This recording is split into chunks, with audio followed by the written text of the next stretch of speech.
புதுச்சேரியில் போதையில் பொதுமக்களுக்கு இடையூறாக ரகளையில் ஈடுபட்ட வாலிபருக்கு நீதிமன்றம் நூதன தண்டனை வழங்கியுள்ளது. புதுச்சேரி புறநகர் பகுதியைச் சேர்ந்த சிலம்பரசன் என்ற இளைஞர் சில தினங்களுக்கு முன் லாஸ்பேட்டை பகுதியில் குடிபோதையில் நடுரோட்டில் நின்று கொண்டு அந்த வழியாக சென்ற பொதுமக்களுக்கு ஏகப்பட்ட இடையூறுகளை கொடுத்து ரகளையில் ஈடுபட்டுக் கொண்டிருந்தார். பொதுமக்கள் கொடுத்த தகவலின் பேரில் சம்பவ இடத்திற்கு வந்த லாஸ்பேட்டை போலீசார் சிலம்பரசனை கைது செய்து நீதிமன்றத்தில் ஆஜர்படுத்தினர். வழக்கை விசாரித்த நீதிபதிகள் வழக்கமான சிறை தண்டனையோ அபராதமோ விதிக்காமல் போக்குவரத்து நெரிசல் கொண்டு ராஜீவ் காந்தி சதுக்கத்தில் தொடர்ந்து 2 நாட்களுக்கு மாலை 5 மணி முதல் இரவு 7 மணி வரை வடக்கு போக்குவரத்து போலீசாரோடு சேர்ந்து டிராபிக்கை சரி செய்ய வேண்டும் என உத்தரவிட்டார். இதனையடுத்து வேறு வழியில்லாமல் சொன்னபடியே நேற்று முன்தினமும் நேற்றும் வாகன புகைக்கு நடுவே செம பிஸியான ராஜீவ் சதுக்கத்தில் சிலம்பரசன் நின்று கொண்டு போக்குவரத்து போலீசாருடன் சேர்ந்து டிராபிக்கை சீர் செய்தார். இந்த நூதன தண்டனை சமூக வலைதளத்திலும் பரவி வருகிறது. இந்தியன் வங்கி ஊரக சுய வேலைவாய்ப்பு பயிற்சி நிறுவனம் சார்பில் மொபைல் போன் பயிற்சிக்கு விண்ணப்பங்கள் வரவேற்கப்படுகிறது. புதுச்சேரி லெனின் வீதியில் இந்தியன் வங்கி ஊரக சுய வேலைவாய்ப்பு பயிற்சி நிறுவனம் இயங்கி வருகிறது. இங்கு மொபைல் போன் பயிற்சி பெற விண்ணப்பங்கள் வழங்கப்பட்டு வருகிறது. புதுச்சேரியைச் சேர்ந்த 18 முதல் 45 வயதுள்ள ஆண்கள் மட்டும் விண்ணப்பிக்கலாம். விண்ணப்பிக்க வரும் 15ஆம் தேதி கடைசி நாளாகும். பயிற்சி 17ஆம் தேதி துவங்குகிறது என குறிப்பிடப்பட்டுள்ளது. புதுச்சேரி பாத்திர வியாபாரிகள் சங்க புதிய தலைவராக TK குரூப்ஸ் நிர்வாக தலைவர் குமரகுரு இன்று பதவியேற்றுக் கொண்டார். புதுச்சேரி பாத்திர வியாபாரிகள் சங்கத்தின் பொதுக்குழு கூட்டம் மற்றும் புதிய நிர்வாகிகள் தேர்ந்தெடுக்கப்பட்ட பதவியேற்பு விழா இன்று புதுச்சேரி நாடார் உறவின் முறை சங்க வளாகத்தில் நடைபெற்றது. பொதுக்குழு கூட்டத்தில் சங்கத்தின் முன்னேற்றம் குறித்து பல்வேறு தீர்மானங்கள் நிறைவேற்றப்பட்டது. மேலும் புதுச்சேரி பாத்திர வியாபாரிகள் சங்கத்தின் தலைவராக TK குரூப்ஸ் நிர்வாக தலைவர் குமரகுரு தேர்ந்தெடுக்கப்பட்டு அவர் இன்று பதவியேற்றுக் கொண்டார். மேலும் அவருடன் செயலாளராக பரந்தாமன், பொருளாளராக சொக்கலிங்கம் மற்றும் துணைத் தலைவராக முகமது ஆரிஃப் என்கிற நாசர் உள்ளிட்ட நிர்வாகிகள் பதவியேற்றுக் கொண்டனர். புதிய தலைவராக தேர்ந்தெடுக்கப்பட்ட TK குரூப்ஸ் நிர்வாக தலைவர் குமரகுரு உள்ளிட்ட மற்ற நிர்வாகிகளுக்கு புதுச்சேரி பாத்திர வியாபாரிகள் சங்க நிர்வாகிகள் உறுப்பினர்கள் சால்வை அணிவித்து வாழ்த்து தெரிவித்தனர். பொதுக்குழு கூட்டத்திற்கு வழக்கறிஞர் கோவிந்தராஜ் மற்றும் ஆடிட்டர் ராஜாராமன் முன்னிலை வகித்தனர். முன்னாள் புதுச்சேரி பாத்திர வியாபாரிகள் சங்க தலைவர் அன்சாரி தலைமை தாங்கினார். கலைமாமணி பாவலர் திருஞானம் வரவேற்புரை வழங்கினார். விழாவில் புதுச்சேரி பாத்திர வியாபாரிகள் சங்க நிர்வாகிகள் 100க்கும் மேற்பட்டோர் கலந்து கொண்டனர். புதுச்சேரி காலாப்பட்டு மத்திய சிறையில் விசாரணை கைதிகள் இருவருக்கிடையே ஏற்பட்ட மோதலில் ஒருவர் காயமடைந்த சம்பவம் பரபரப்பை ஏற்படுத்தியுள்ளது. காலாப்பட்டு மத்திய சிறையில் 300க்கும் மேற்பட்ட விசாரணை மற்றும் தண்டனை கைதிகள் அடைக்கப்பட்டுள்ளனர். இந்த நிலையில் விசாரணை கைதிகளான ரங்கராஜ் மற்றும் அமோல் ஆகியோருக்கு இடையே திடீரென வாக்குவாதம் ஏற்பட்டு பின்னர் அது கைகலப்பாக மாறியது. இருவரும் ஒருவரை ஒருவர் தாக்கிக் கொண்ட நிலையில் பாதுகாப்பு பணியில் இருந்த சிறை அதிகாரிகள் விரைந்து சென்று மோதலை தடுத்து நிறுத்தினர். இந்த சம்பவத்தில் அமோல் பலத்த காயமடைந்ததாக கூறப்படுகிறது. அவருக்கு உடனடியாக முதலுதவி அளிக்கப்பட்டு மேல் சிகிச்சைக்காக தனியார் மருத்துவமனைக்கு அனுப்பி வைக்கப்பட்டார். சம்பவம் குறித்து சிறை அதிகாரிகள் நடத்திய முதற்கட்ட விசாரணையில் ரங்கராஜ் சிறைக்குள் செல்போன் பயன்படுத்தி வந்ததாகவும் அது குறித்து அமோல் அதிகாரிகளிடம் தகவல் தெரிவித்ததாகவும் கூறப்படுகிறது. இதனால் ஆத்திரமடைந்த ரங்கராஜ் அமோலை தாக்கியதாக தெரியவந்துள்ளது. இதுகுறித்து காலாப்பட்டு போலீசார் வழக்கு பதிவு செய்து விசாரணை மேற்கொண்டு வருகின்றனர். புதுச்சேரி தனியார் கம்பெனி மேலாளரிடம் ஆன்லைனில் ட்ரேடிங்கில் 36 லட்சம் ரூபாய் மோசடி செய்த மர்ம நபர்களை சைபர் கிரைம் போலீசார் தேடி வருகின்றனர்.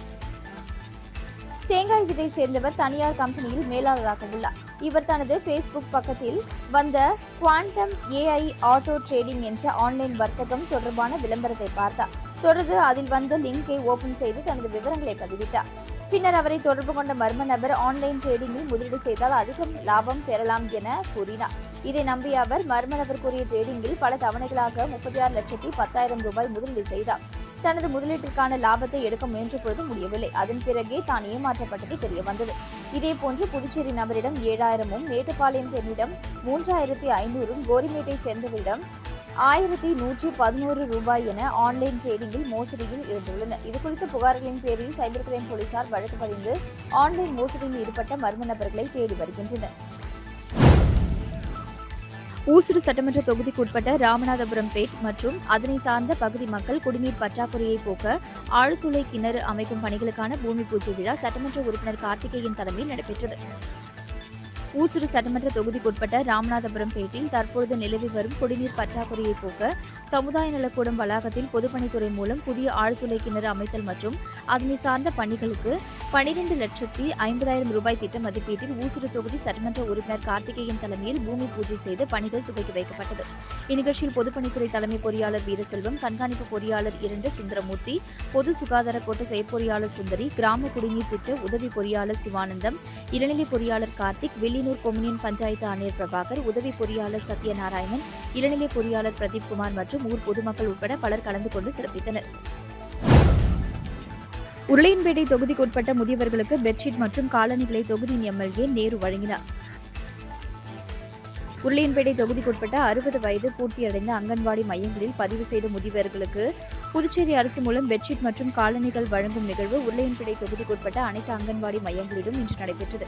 இந்நிகழ்வில் தொகுதியின் சட்டமன்ற உறுப்பினர் நேரு கலந்து கொண்டு 60 வயது பூர்த்தியடைந்த முதியவர்களுக்கு பெட்ஷீட் மற்றும் காலணிகளை வழங்கினார். மேலும் இந்நிகழ்வில் உருளையன்பேட்டை தொகுதிக்குட்பட்ட அந்தந்த அங்கன்வாடி மைய ஆசிரியர்களும் உதவியாளர்களும் மற்றும் நேயம் மக்கள் கழக பிரமுகர்களும் பொதுமக்களும் பலர் கலந்து கொண்டனர்.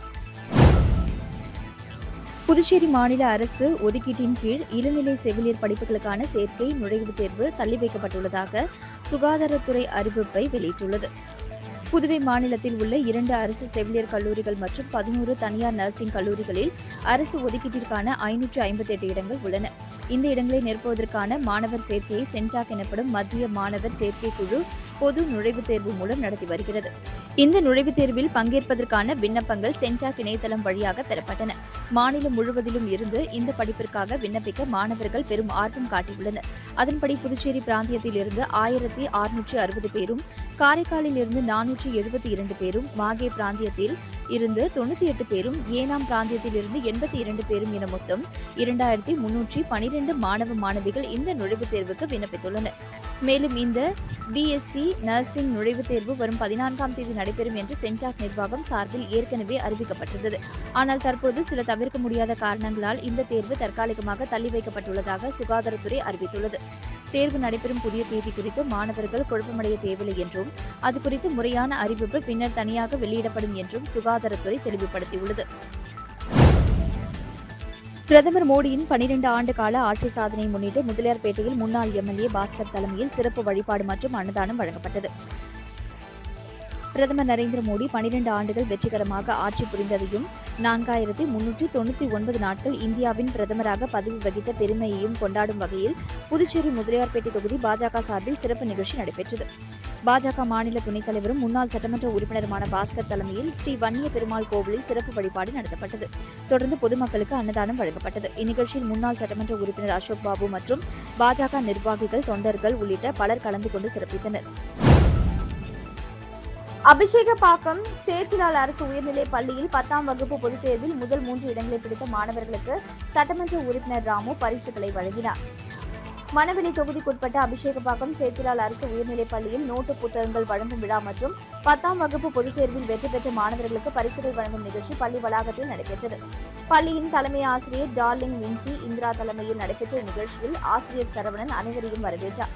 சிறப்பு அழைப்பாளர்களாக சட்டமன்ற உறுப்பினர் ராமு கலந்து கொண்டு 2025-26ஆம் கல்வியாண்டில் 10ஆம் வகுப்பு பொதுத் தேர்வில் முதல் 3 இடங்களை பிடித்த மாணவர்களுக்கு சால்வை அணிவித்து நினைவு பரிசு மற்றும் ரொக்க பரிசு வழங்கி மாணவர்களை வாழ்த்து பேசினார். மேலும் இந்த நிகழ்ச்சியில் கலியமூர்த்தி, ராமகிருஷ்ணன், திலீப், ஜானகிராமன், ரவி, பாபு, ராயப்பன் உள்ளிட்ட ஊர் முக்கிய பிரமுகர்கள் பலர் கலந்து கொண்டனர். டெல்லியில் பிரதமர் நரேந்திர மோடி தலைமையில் நடந்த நிதி ஆயோக் கூட்டத்தில் புதுச்சேரி முதல்வர் ரங்கசாமி பங்கேற்கவில்லை. டெல்லியில் பிரதமர் நரேந்திர மோடி தலைமையில் நிதி ஆயோக் கூட்டம் இன்று நடைபெற்றது. இந்த நிலையில் புதுச்சேரி முதல்வர் ரங்கசாமி இக்கூட்டத்தில் பங்கேற்கவில்லை. நிதி ஆயோக் கூட்டத்தில் முதல்வர் ரங்கசாமி கடந்த பல ஆண்டுகளாகவே பங்கேற்கவில்லை. தற்பொழுது அவர் புதுச்சேரி முதல்வராக பதவியேற்று சில வாரங்களே ஆன நிலையில் புதிய அமைச்சர்கள் 3 பேர் பதவி ஏற்காததால் மாநில அரசு நிதி உட்பட அனைத்து இலாக்காக்களும் முதல்வர் ரங்கசாமியின் கட்டுப்பாட்டில் உள்ளன. இந்த சூழலில் முதல்வர் ரங்கசாமி டெல்லி நிதி ஆயோக் கூட்டத்தில் பங்கேற்க டெல்லி செல்லவில்லை. இதுகுறித்து புதுச்சேரி முதல்வர் அலுவலகம் வெளியிட்டுள்ள செய்திக்குறிப்பில் கூறியிருப்பதாவது: டெல்லியில் நடைபெறும் நிதி ஆயோக் கூட்டத்தில் முதல்வர் ரங்கசாமி கலந்து கொள்ளவில்லை. புதுச்சேரியில் தேசிய ஜனநாயக கூட்டணி அரசு பதவியில் இருப்பதால் பிரதமர் நரேந்திர மோடி நமது மாநில நலனை கருத்தில் கொண்டு முடிவு எடுப்பார். புதுச்சேரி யூனியன் பிரதேசம் சார்பில் விரிவான நிதி அறிக்கை சமர்ப்பிக்கப்பட்டுள்ளது என்று அதில் தெரிவிக்கப்பட்டுள்ளது. வில்லியனூர் வருவாய்த்துறை அலுவலகத்தில் வாரிசு சான்றிதழ் பெறுவதற்காக லஞ்சம் கேட்ட கிராம நிர்வாக அலுவலர் முருகையன் என்பவரை லஞ்ச ஒழிப்பு போலீசார் கைது செய்தனர். புதுச்சேரி அடுத்த வில்லியனூர் பகுதியில் அமைந்துள்ள வருவாய்த்துறை அலுவலகத்தில் கீழூர் கிராமத்தைச் சேர்ந்த முருகையன் கிராம நிர்வாக அலுவலராக பணிபுரிந்து வருகிறார். இவர் குருமாம்பேட் பகுதிகளுக்கு கிராம நிர்வாக அலுவலராக நியமிக்கப்பட்டு பணியாற்றி வருகிறார். கடந்த வாரம் குருமாம்பேட் பகுதியைச் சேர்ந்த பெண் ஒருவர் வாரிசு சான்றிதழ் கேட்டு விண்ணப்பித்ததற்காக கூறப்படுகிறது. அந்த பெண்ணிடம் வாரிசு சான்றிதழ் பெற வேண்டும் என்றால் 3000 ரூபாய் லஞ்சம் கொடுத்தால் மட்டுமே சான்றிதழ் பெற முடியும் என கூறியதால் அதிர்ச்சியடைந்த அந்த பெண் லஞ்ச ஒழிப்புத்துறை அதிகாரிகளிடம் சென்று நடந்ததை எடுத்துக் கூறினார். பின்னர் லஞ்ச ஒழிப்புத்துறை ஆய்வாளர் புருஷோத்தமன் தலைமையிலான போலீசார் சம்பந்தப்பட்ட பெண்ணிடம் ரசாயனம் தடவிய பணத்தை கொடுத்து கிராம நிர்வாக அலுவலர் முருகையனிடம் கொடுக்கும் பொழுது மறைந்திருந்த லஞ்ச ஒழிப்புத்துறை போலீசார் கையும் களவுமாக பிடித்து கைது செய்து விசாரணைக்கு அழைத்து சென்றனர். இந்த சம்பவம் அரசு அதிகாரிகள் வட்டாரத்தில் பெரும் பரபரப்பை ஏற்படுத்தியுள்ளது.